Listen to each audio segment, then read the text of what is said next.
કેમ છો ફ્રેન્ડ? જય શ્રી કૃષ્ણ. હું છું કિરણ પાનસુરિયા. કિરણ કિચન સ્ટુડિયોમાં આપનું સ્વાગત છે.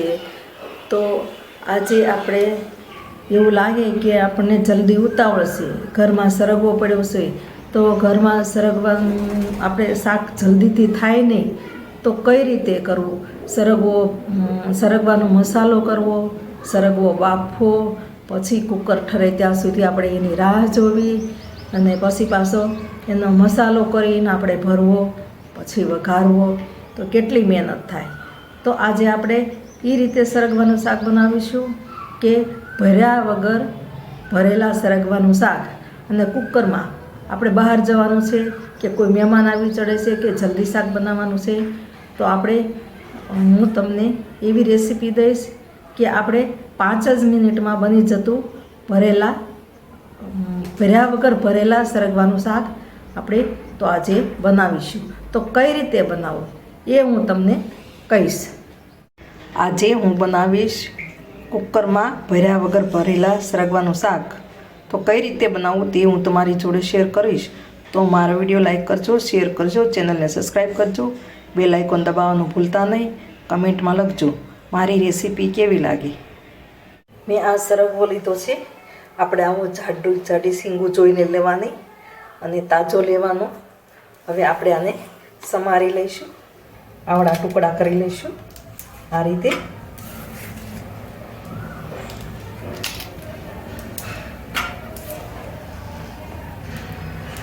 રીતે આપણે બધો સરગવો સમારી લેવાનો.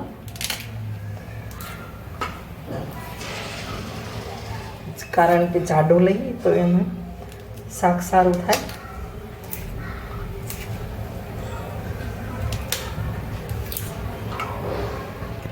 હવે મેં આ સિંગના દાણા લીધા છે.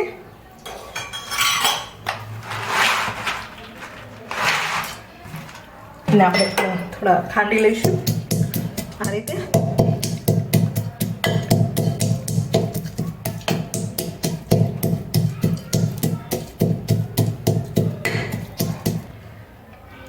હવે આપણે સિંગનો ભૂકો કરી લીધો છે, તો આપણે એમાં ગાંઠિયા નાખીશું.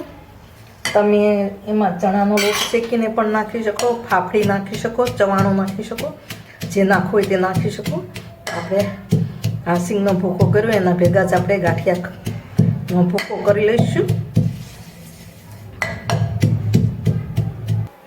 હવે મેં કુકરમાં 3-3.5 પાવડા જેટલું તેલ મૂક્યું છે. એમાં આપણે રાઈ જીરું નાખીશું.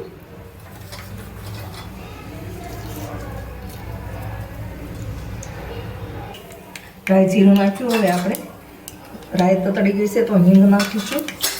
એમાં હળદર નાખીશું, જોઈતા મુજબ તમારે નાખવાની. હવે આપણે એકદમ ગેસ સ્લો કરી અને આ સિંગનો ભૂકો અને ગાંઠિયાનો ભૂકો નાખી દેવાનો. થોડું એમાં 1 ચમચી જેટલું પાણી નાખવું, કારણ કે આપણો જે ગાંઠિયાનો ભૂકો છે એ બળી ના જાય.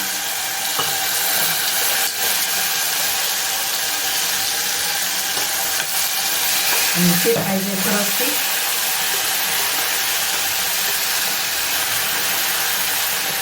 એકદમ ગેસ સ્લો કરી દેવાનો. તમે આમાં ટામેટાની ગ્રેવી પણ નાખી શકો.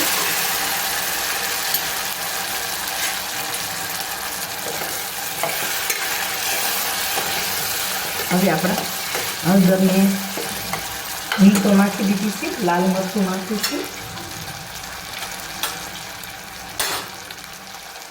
તમે જેવું તીખું ખાતા હોય એ પ્રમાણે નાખવાનું.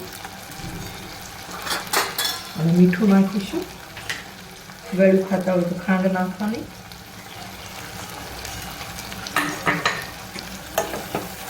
હવે આપણું મરચું પણ શેકાઈ જાય, એકદમ થઈ જાય સરસ.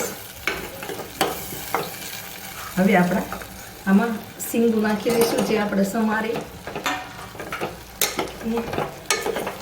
આપણે 2 મિનિટ આમ જ ચડવા દેવાની, કારણ કે મસાલો સિંગુને ચડી જાય. આમાં તમે લસણ પણ નાખી શકો, ખાંડીને નાખો ખાંડીને, આખી નાખવી તો આખી પણ નાખી શકો. અને ટામેટાની ગ્રેવી અથવા કાંદાની ગ્રેવી કરીને પણ નાખી શકો. તો આપણે લસણ કે કાંદા ટામેટા કશું જ નાખ્યું નથી. હવે આપણે આમાં ધાણા જીરું પાવડર નાખીશું.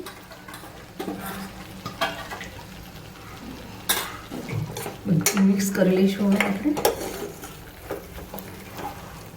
હવે આપણો મસાલો સિંગ ઉપર ચડી ગયો છે, તો આપણે એમાં પાણી નાખીશું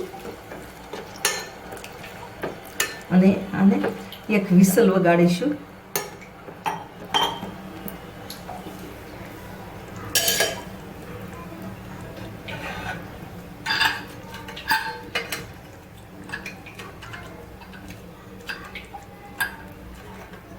તમારે ગ્રેવી વધારે કરવી હોય તો તમે વધારે સિંગનો ભૂકો અને ગાંઠિયા નાખી શકો. હવે આપણે ધીમા ગેસે એક વિસલ વગાડીશું. જો વધારે થશે તો આપણું તે સરગવો બધો છૂટો પડી જાય, એટલે આપણે એક જ વિસલ વગાડીશું. એક સીટી થઈ ગઈ અને મેં 7-1 મિનિટ ઠંડુ થવા દીધું કુકર. હવે આપણે જોઈએ આપણો સરગવો ચડીને મસ્ત બની ગયો છે. હવે આપણે એમાં થોડું ફેટેલું દહીં નાખીશું. તમારે લીંબુ નાખવું તો લીંબુ પણ નાખી શકો. અને આપણે હવે ગેસ ચાલુ કરવાનું નથી, બંધ ગેસે નાખી દઈશું, નહીંતર દહીંનું પાણી થઈ જશે. એટલે આપણે આ રીતે 2-3 ચમચી જેટલું તમારે જેવો રસો રાખવો એ પ્રમાણે નાખવાનું. ખાટું ન ખાતા હોય તો વધારે પાણી નાખવાનું, અને ખાટું ખાતા હોય તો દહીં નાખવાનું. આ રીતે હવે આપણે દહીંને નાખીને હલાવી લઈશું. આપણે એક સીટી થવા દીધી છે, છતાં પણ આપણો સરગવો મસ્ત બફાઈ ગયો છે. તો હવે આપણે એને કાઢી લઈશું.